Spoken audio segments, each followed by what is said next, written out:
Hello and welcome to another episode of Cricket Unplugged with your host Anis. And you're also, I want to say that the color of my jacket decides the player which I'm going to interview. But before I talk about the color of my jacket, which can be obviously seen on your screens, I need to say that this is one cricketer who is known one of the best all-rounders in the world.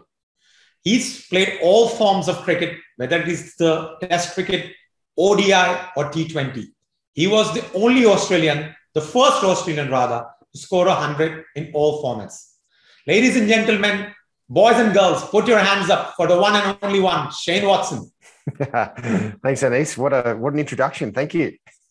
I hope I sounded good, and probably, sometimes I get goosebumps when I talk to players like you. Oh, you're very kind. You're very sweet, Anis. Thank you. All right. Shane, the first thing, what has been there, I want to ask you. Everybody says Test cricket is the highest form of cricket. How was your journey for Test cricket for Australia? Yes, Test cricket was always, as a kid growing up, it was the ultimate. It was the ultimate thing that I wanted to get the baggy green. I wanted to wear the baggy green cap, and Test cricket for me was always the ultimate growing up. And because it is the true test of everything that you are made of. From physical, technical, mental, your resilience. It questions every single part of your being. And I suppose when I look back at my Test career now, I feel like from a batting perspective in particular, I wasn't able to find the right tempo, the right sort of mindset to be able to bat for long periods of time. I developed my technique to be a really good test batsman, but I just didn't have the ability to be able to, I suppose, switch on, switch off, and concentrate for longer periods of time, like all the great test batsmen has been able to do. And then from a bowling point of view, as an all-rounder point of view, it was mainly I suppose I did everything I could to be able to bowl as many overs as I could and be as effective as I possibly could. But that's a beauty of Test cricket. It tests out every single part of your makeup. And Test cricket is the ultimate. It's the ultimate cricket you can play. And I feel like I had more success in other formats like one-day cricket and T20 cricket than I did in Test cricket, even though my goal as a kid all the way through was to be the best Test cricket I possibly could be. But I suppose how things sort of came out after I finished my career, there's just a couple of little things that I would have loved to have done better, but still had a lot of great highs and were involved in a lot of great teams as well. So I definitely got tested. Very well said, Shane. But mind you, you've played 59 Test matches. There are a lot of cricketers who have not played even 10 Test matches. And out of that 59 Test matches, you have had 200s against your favorite Poms in the Ashes, one at the Oval and one in Australia. So what is it about Ashes which makes it so a very healthy rivalry, but everybody wants to win the Ashes? Yeah, I suppose just part of our being Australian and growing up was I suppose the old enemy in a way was the English, and just I suppose how Australia came about since when the English came and sort of took over the land with the convicts that they sort of sent out to Australia. We got very lucky with what the English sort of picked for us. It's a beautiful land. It's very diverse, and obviously cricket's such a huge part of our Australian psyche. So that rivalry is sort of like in the English being the big brother has always been there, and that's like growing up. It was always the ultimate because you saw how much it meant to the Aussies to be able to beat the English. And I suppose when I was coming through from the time I can remember really, which was 89. That's the first Ashes series I remember watching was in 89. As a young kid, I was 8 at that time. It was the first time the Aussies had won the Ashes for a number of years with Alan Border skippering. And then every year, Australia was so dominant in the Ashes and everyone just expected Australia to dominate.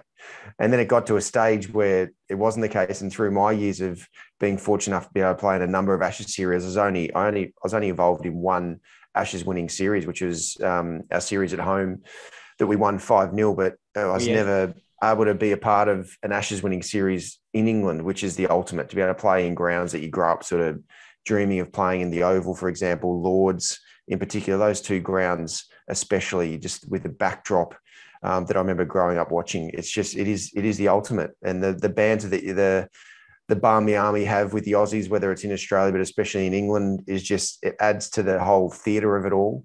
And also, the English they just go, they want to win so much. So it's just, it really is, for an Aussie, it's the ultimate sort of the challenge, the big brother sort of coming down to try and take your ground. And it's always an absolute sort of, it's an honour to be able to play, because it's just something you grow up in. The Australian cricket psyche is around winning an Ashes series. If you're able to star an Ashes series, you've made it. Well, everybody says that, whether it's an Englishman, whether it's an Aussie, to win an Ashes is probably bigger than the World Cup, if I'm not wrong. It's very close. Yeah, there's no doubt. Like, they're obviously winning a World Cup. It only comes around every 4 years, and it hasn't happened that often. But the Ashes series, yeah, if you're fortunate enough to be able to be a part of winning an Ashes series and a World Cup, like I suppose I was crazily fortunate enough to be able to have that opportunity, then you're pretty satisfied to be a part of something pretty big. All right. Now, we've spoken about test matches. I want to talk about your one-day internationals. You played 190 ODIs, scored almost 6,000 runs, an average of 40, which is quite healthy, with a strike rate of 90. What was that made Shane Watson a special player in white ball cricket? My game evolved a lot from the first time that I made my debut in 2002 for Australia. I was more of a 4-day sort of lower risk sort of batsman. And in the end, because the opportunities I was getting in one-day cricket at that time was batting at 7 and 8. So I really had to develop my power hitting game, which I did not have at all at that time. I definitely could not go out and hit boundaries at will, like I was able to develop into. And I suppose since from 2002 all the way really to 2007, I worked incredibly hard on being able to develop my power hitting, my ability to be able to sort of hit the ball in all different areas over the fence. And then at that time, 2006 was the first time I got an opportunity to be able to open the batting in one-day cricket, when Matt Hayden got dropped for a couple of series. And that was really the time where my batting in particular in one-day cricket really took off, because I was facing the best fast bowlers in the world in games. Then in the nets, I'm facing the best fast bowlers in the world as well, with Brett Lee and Glenn McGrath, Stuart Clark, Nathan Bracken, just to name a few, facing them in the nets with a brand new ball as well. So my batting just really went through the roof. So I suppose just my evolution, and then T20 cricket came in. So it just meant that my game evolved to a point where if the wicket was good, if the ball, I felt like I was able to, line up bowlers a lot like better than what I could when I was younger. And opening the batting in one-day cricket it's the best place to bat. The field's up, the ball flies off your bat, and it means you're able to get really set the platform for the team as well. I suppose the biggest challenge that I found as an all-rounder in one-day cricket was being an all-rounder. If we batted first, I found that to be like more challenging, because especially when it was hot, more so when it was hot, because I knew that if I was going to get runs that I wanted to get, then I had to get them pretty quickly, because I knew if I bowled well, the team relied on me to be able to bowl up to my 10 overs. So I needed to be able to handle the heat and physically be able to get through 10 overs, because bowling, you need more of a physical sort of attributes to be able to get through compared to batting. So batting second was always probably my favourite, because it meant I could get my physically bowling out of the way, and then I could just concentrate on my technique and my skill from a batting perspective. So opening the batting definitely was a huge opportunity, and that's where my batting really took off to another level, and to be able to know in time, because my game developed, that I was able to take on the best bowlers in the world and score runs off on my day. So that's, I suppose. And then from a mentality point of view, like I said, in Test cricket, I just didn't get that rhythm exactly right. Whereas in one-day cricket, I got closer, because I was more focused on the total when we're batting second, or more focused on just being able to sort of get through certain periods of time. I didn't have as much problem from a concentration point of view. I found it much easier to be able to sort of work through that. So that sort of played into my hands a lot more as well.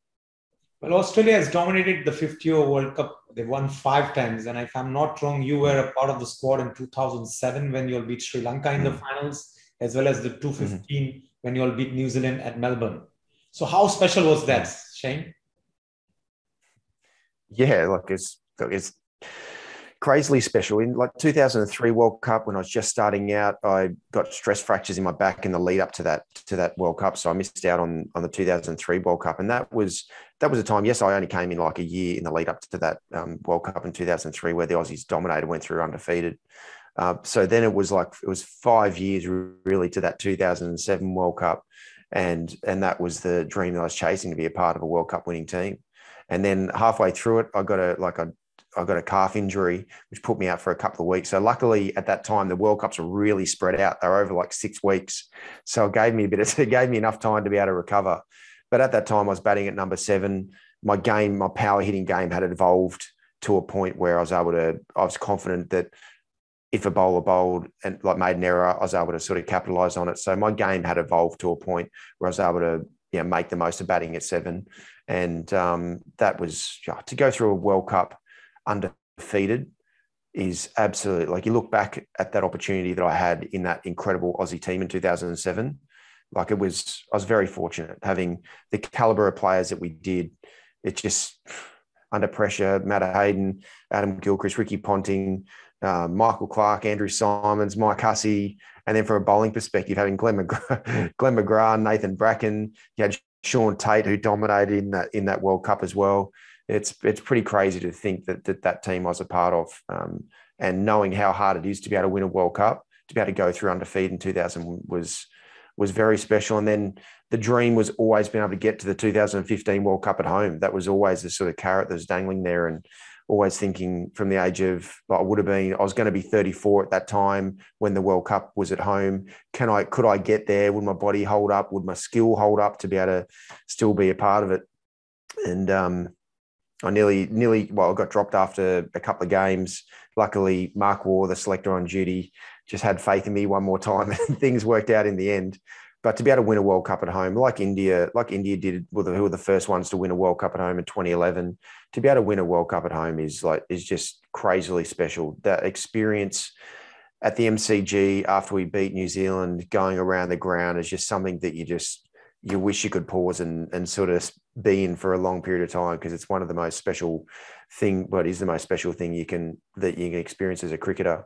So that was very special times, and I know at the time I knew how fortunate I was, but now looking back after retiring, I do know how fortunate I was to be able to be in a team that had so many world-class players in both of those eras, and to be able to contribute sort of here and there to the team's performance was, it's crazy to think I was a part of it. I can vouch for that. I was there at the finals. I was unfortunately also, I am using the word unfortunately because you all thrashed India in the semi-finals at Sydney. Yeah. And the finals also was a walk in the park. So winning World Cups for Australia was always a walk in the park, unless something happens that did happen in the 2019 World Cup. Okay, I won't talk more about that. But now winning back-to-back Allen Border medals. How special was that, Shane Watson, as a player? Yeah, well, that for me seemed like, to be able to play really well for Australia seemed a long way off up until that point, because I had a number of injuries through my early career, in particular, where there was a back injury in 2002 that put me out of bowling for 12 months. But then after I sort of got back, I just kept getting sort of reoccurring hamstring injuries, calf injuries, only minor ones, but they'd put me out for periods of time, and then trying to get back to play a test match, I was re-injuring. And so like 2006-07 was a time where the 2007 World Cup, actually, the T20 World Cup, the first T20 World Cup in South Africa, that was really I hurt myself in the first game that I played against Sri Lanka, hurt my hamstring again. And that was really the rock bottom for me, because it got to a stage where I was either going to have to pull the pin on bowling, just stop bowling, because that was the one thing that was causing me injuries. But I'm an all-rounder. That was just me. I wanted to push the limit of how good I could be as a cricketer, an all-round cricketer. So it got to a point where I had to sort of just break everything down and build myself back up again from a physical point of view. So then to be able to have the opportunity that I got, sort of like it was a perfect storm. I was able to work on my batting, really work on my batting when I had that sort of downtime with my injuries. In 2009, to be able to get an opportunity to open the batting in Test cricket, and the third Test at Edgbaston was because of the way I was playing, the technique and everything, how to develop. I was batting as well as I ever had at that time, and Ricky Ponting's belief in me that I did have the skill in the game to be able to open the batting in Test cricket. And from that moment on, I just had this freedom that I hadn't had previously. I was like, it was more just a celebration mode. I can't believe I'm having this opportunity. I'm batting this well.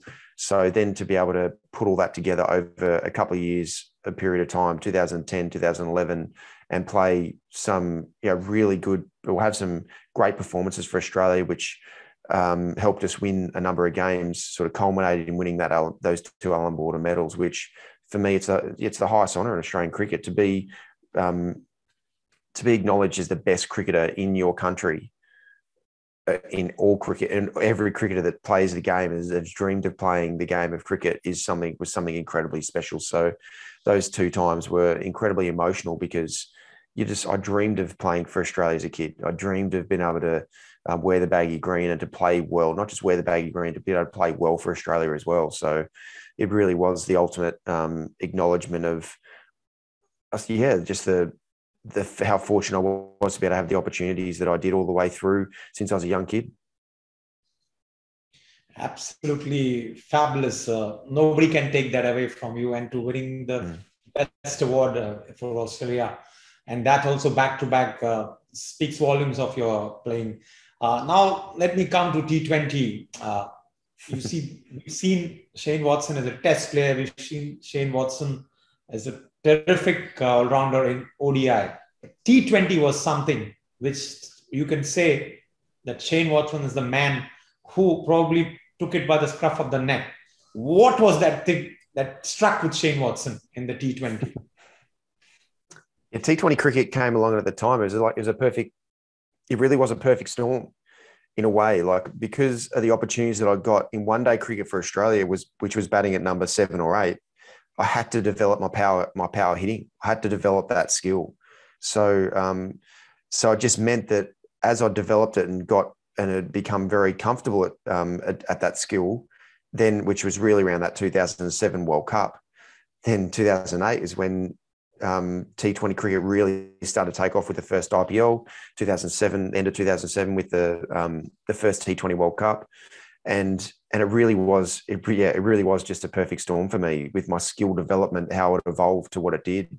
My bowling development the way it was as well, because the overs that I was bowling in one-day cricket at that time for Australia, it was just everything sort of just came together perfectly. And then the opportunities that I continued to get because of the IPL alone is just something that, again, I just feel so fortunate that I came along at a time in the world of cricket when the IPL was just starting.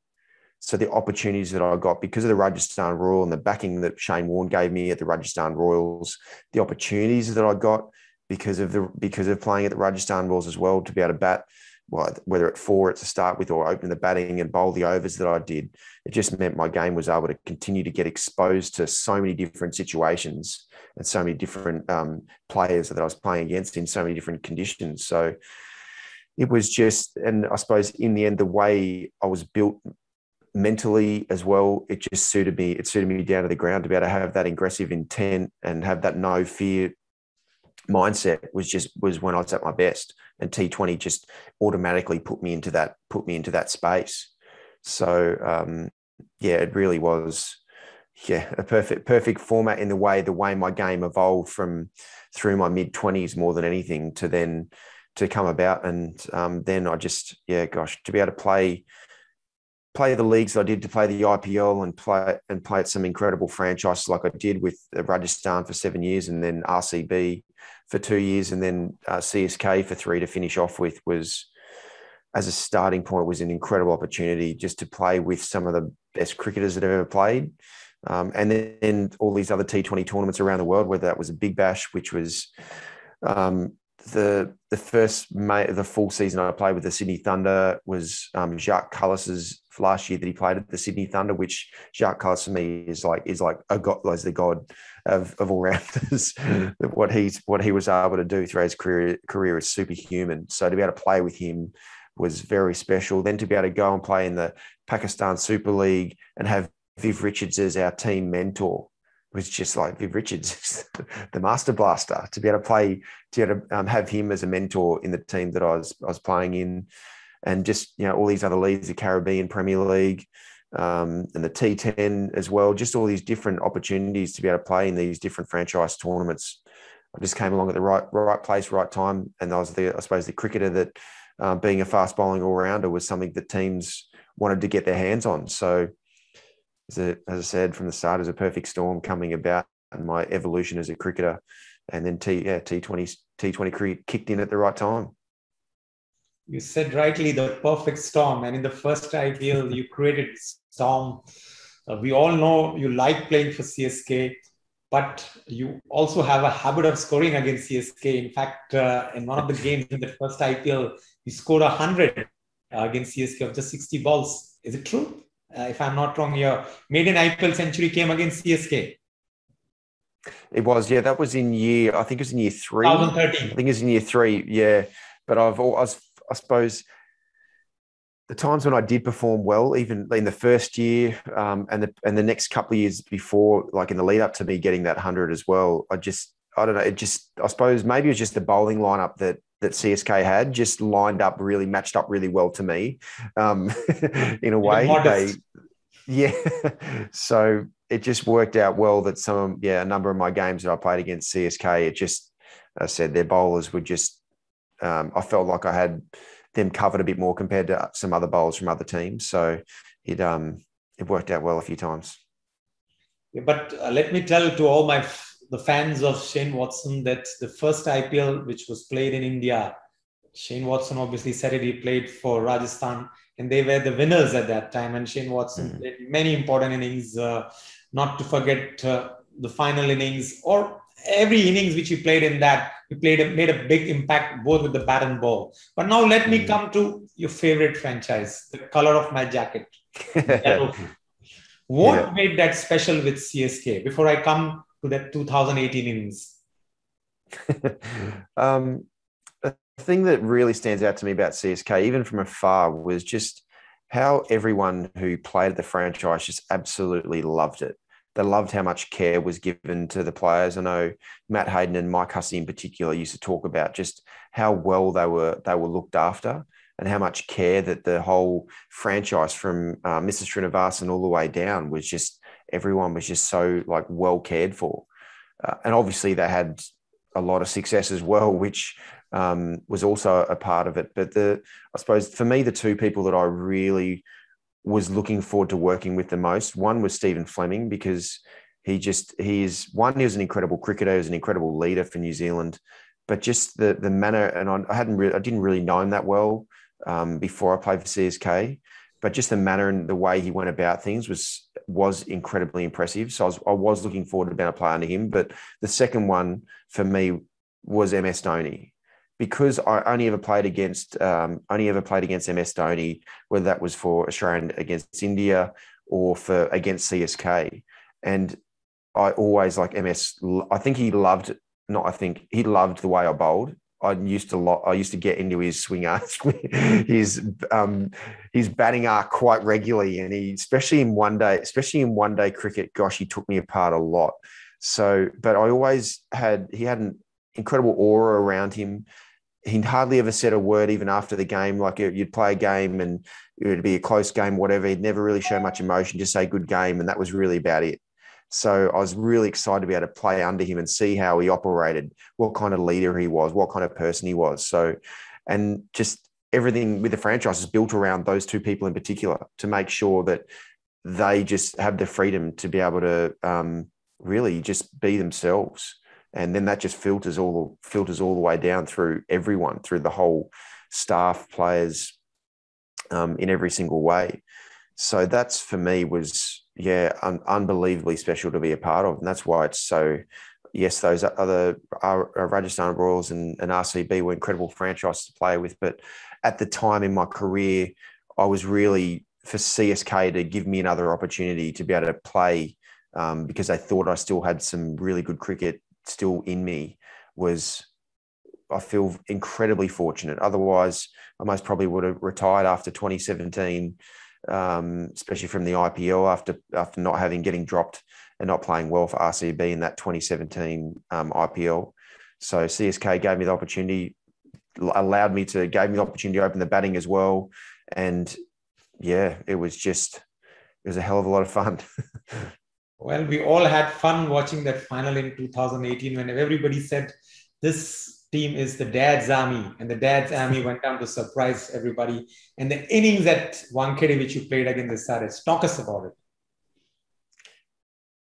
Yeah, that was an innings that, like, yeah, I'd always dreamed about, like it. And I suppose I had an extra bit of fire in my belly as well, because the previous IPL final that I played, which was for RCB in 2016, I had probably one of the worst games I've ever had. Bowling, I went for over 50 in my 4 overs, and then I got out at a really bad time against the Fizz, trying to take on one of his like great slower balls. And I felt like alone because of my role that I had within RCB, that I just about single-handedly lost the game for RCB, and I felt ridiculously bad. So for that IPL final in 2018, I felt like I had a point to prove to myself that in big games I could still do it. I could step up, and that again, it was a perfect storm in a way that the way the Sunrisers bowlers are. Yes, if I got through those first few overs with Bhuvanesh Kumar bowling those swinging both ways, super accurate balls. If I was able to get through that, then their bowling attack, I felt there's a couple of bowls in particular that I could line up. And Wankhede Stadium, I hadn't really scored too many runs there in the past, but that was just, once you get in there, then the ball just flies. There's smaller boundaries and the ball just flies. And that was just for me, it was a way to be able to.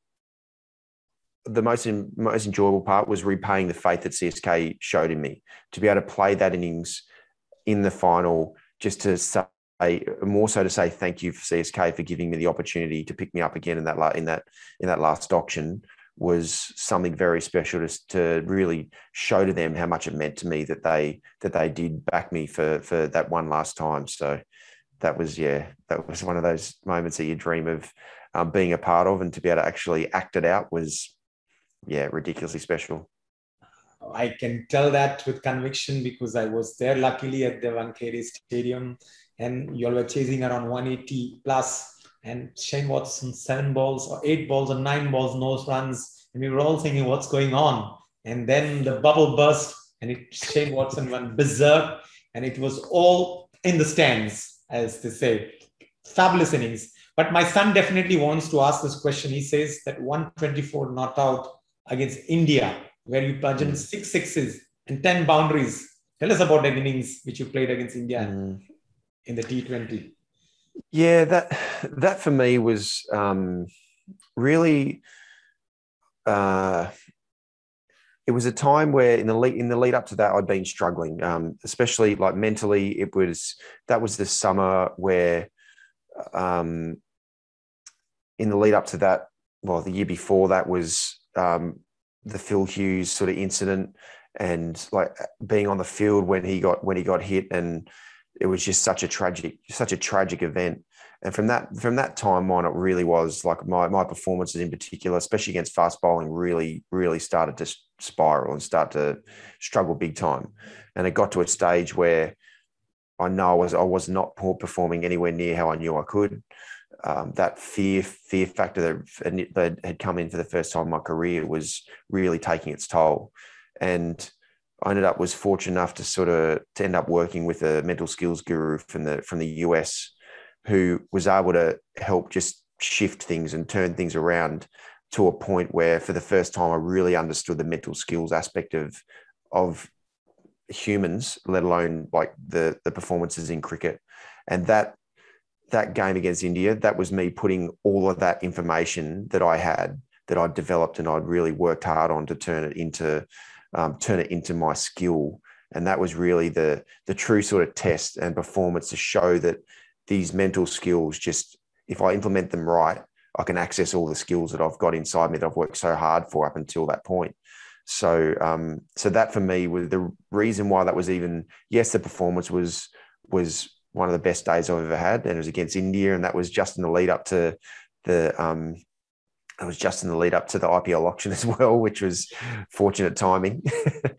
But that for me was a real sort of moment in my life that I look back on, knowing that I'd worked so hard on my mental skills aspect of the game to be able to have a game like that. That was a game that I captained.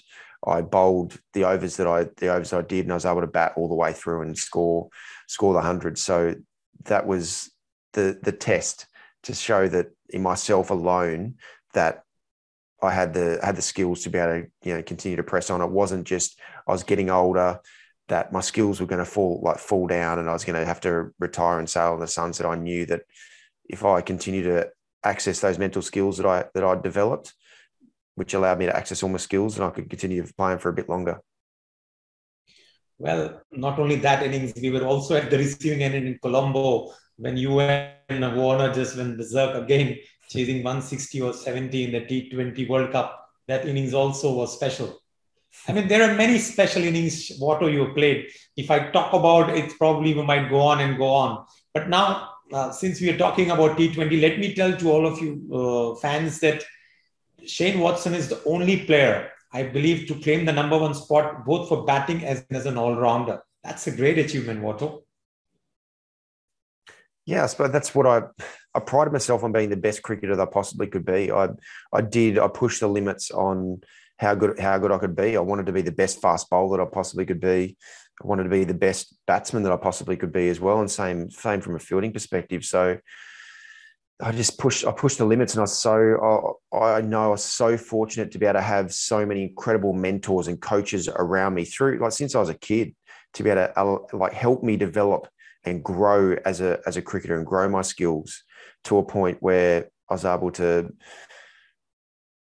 I suppose, play the way I did as consistently as I did, especially in T20 cricket. So, I feel like, again, I know I did all the hard work, but if it wasn't for the opportunities that came up, but also the people who were so kind to give me their time and their knowledge and allow me to sort of absorb that and put that into play, I wouldn't have been able to achieve what I did. All right. The CSK has made it to yet another finals. How happy are you and excited? And I'm sure as a player, you would want CSK to cross this hurdle. How do you feel sitting in Australia and not being a part of the camp? It's a bit sad feeling like I'm missing out on a lot. That's for sure, because I know how special this tournament and has been and would be for CSK, because especially with the year before, the way we performed wasn't ideal. It was like I suppose the dad's army in a way was starting to catch up a little bit on that third year. But so then for the CSK to be able to turn it around in this fourth year of this auction sort of cycle, the injection of a couple of players in particular just allowed the team to explode. Like Ruturaj Gaikwad was just, wow, what a incredible find he's been. Yes, he played really well in the last few games of the IPL last season, but for him just to be able to do what he did is incredible. Young guy, you can build a franchise around a young star like him. To see Jadeja continue to blossom as a cricketer and as an all-rounder is exactly what CSK needed, to be able to take the heat off MS Dhoni in particular, and even Suresh Raina. Those two guys dominated for CSK for so long. So then for a couple of other guys to be able to really step up and take the heat off and the pressure off those two guys who'd done it for so long was so important. And then Moeen Ali has been another great inclusion, to be able to really bring a bit of power and a bit of aggression in those middle overs in particular, and then his off spin. So for CSK to be able to turn it around like they have, and then the beauty of seeing MS to be able to finish off that game against Delhi in the first qualifier was just it. I'm sure everyone who watched that got emotional, because you could see how much he wanted to perform well, and it just hadn't been working that well for him. The game before that he played against Punjab Kings, you could see his intent change. His mindset was different, which was, so I know he got 11 off 15 balls, but it was very obviously there was a shift in him. So there's a good chance that it was going to come together, and I'm just so stoked for him. He deserves to just make another final. Who knows what's going to happen in a final? Anything can happen, but for MS Dhoni to lead CSK into another final and hope that they get over the line. But it's a great franchise, and I'm stoked for everyone because they deserve the success, because they have worked incredibly hard to be able to build that franchise and hold it together like they have. And now they've made another final. It's very cool. Very well said, Watto. We've probably spoken almost more than a half an hour, but trust me, everything what you've spoken has touched my heart. I mean, what I've seen as you as a player on the field and what I speak to you off the field on a Zoom chat is totally different. A player who's modest and who showed with his skills what he can do with the bat and the ball. No wonder he was known one of the finest all-rounders. Shane Watson, thank you so much for being on the show. Or I would rather say, would love to have you once again when the World Cup starts. We're going to talk about all India games and the semi-final and the final. And the pleasure will be ours to have you. You're very kind, Anis. Thank you so much. I'm looking forward to the World Cup coming up. It's going to be another exciting tournament, especially it being in the UAE as well. After the IPL, the best players have been playing in the IPL in the UAE, so they're totally accustomed to the conditions. So it's going to be a big tournament, something very exciting to be able to watch and be a part of it with you, Anis. Thank you so much for this opportunity. You're very kind.